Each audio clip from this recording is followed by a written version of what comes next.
Talk of Western secession growing louder as the federal election day draws closer.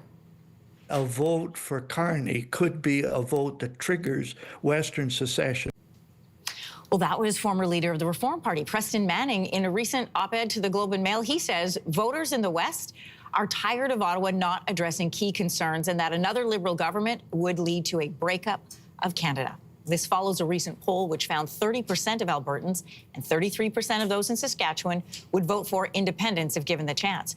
So to help us understand what's behind this sentiment of Western alienation, I'm joined by John Sorosky, political science professor at MacEwan University, joining us from Edmonton this morning. Welcome to your morning.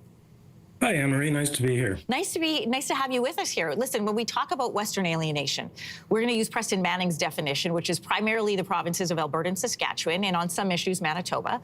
What are the key issues that are driving this sentiment? What do they feel is not being heard by Ottawa? Well, I mean, let me start by pointing out Preston Manning goes back in time, and so does discontent and talk about separatism in Alberta. I think we're talking about going back at least as far as the 1980s. Through that whole period of time, there's been discontent in Alberta and Saskatchewan from at least a subset of the population with the idea about how responsive the federal government is to their concerns and interests. In recent years, going back as well, I mean, the issue, of course, has been things like energy infrastructure and pipelines. So particularly, we're talking about things like the very poor track record that we've seen in Canada on building national pipeline infrastructures, also discontent with the carbon tax. So those are things that have been to the fore in recent years. Yeah, and this idea of they contribute a lot to the pool, the economic pool here in Canada, but the influence and the say they have doesn't seem to match that. Am I reading that right?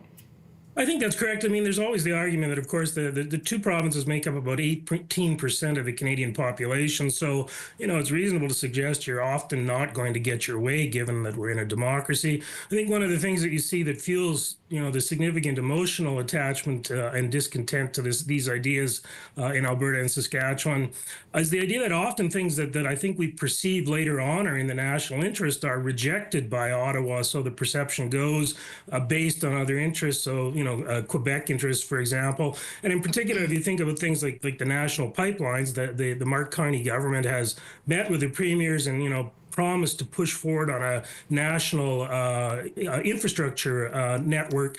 You know, to my mind, those are things that could have occurred 10 years ago, but did not. The Carney government has also eliminated the carbon tax, and this is again after 10 years of, you know, the Liberals saying the carbon tax is necessary in effect to save the planet. So suddenly, when other interests change and you know, there are other focuses, then you know, you see the government taking action on some of these interests. But you know, the last decade, you have not seen it. So I think there's some frustration that arises out of those sorts of issues. For sure. And that point of frustration may have been behind, you know, Premier Danielle Smith presenting Prime Minister Carney a list of demands back in March. She said she wanted these met within 6 months to avoid what she called a national unity crisis. So how serious is the threat of separation should a Liberal government win this election? Well, Prime Minister Carney described Preston Manning's comments as dramatic. I think there's probably some truth to that. We see the ideas around Western separatism ebb and flow with discontent with the national government. It's at a high now. You quoted some figures at the beginning of this section about, you know, 30 to 33% in the two provinces indicating some interest. I think those are high numbers, and that's kind of an imaginary utopian optimistic vision. So I don't think the numbers are there. But one of the things you see with this level of discontent is it fuels things like, you know, the Alberta Sovereignty Act, Premier Smith's talk about a what's next panel kind of ominously suggesting that, you know, there'll be responses to another Liberal government and the like. So what you're likely to see is not the departure of Alberta and Saskatchewan from Confederation, but, you know, often quite vigorous and hostile intergovernmental conflict. You know, you mentioned Premier Smith talking about this referendum after the federal election. Just to put it into context, as we see it as a headline, how much support actually is there for this? And do Albertans see this as unifying, or do they see it as divisive? So a couple of things I'll note. I mean, it's been a trend that I think everyone has noticed is that we see much less of a monolithic orientation in Alberta on these issues than we did in the past. So, you know, in the past, there was a huge ability to stir the entire population back in the Peter Lougheed days in the 1980s. We've seen, particularly among urban and younger populations, a move away from those monolithic views. So it's my thought that, you know, you're unlikely to be able to get, you know, anything close to a majority for, you know, even watered down versions of separatism. So the Jason Kenney government in Alberta a number of years ago held a referendum asking for opinions on equalization, which, as you know, Alberta has had a conflict over.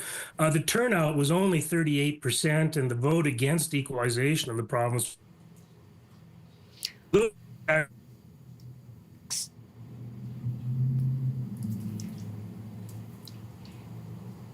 John, oh, I'm sorry. We've lost our connection with John Sroski. He's a political science professor at McEwen University, speaking to us this morning on Western alienation. John, I don't know if you can still hear me, but I can't hear you. So thank you so much for your time. We appreciate you being with us.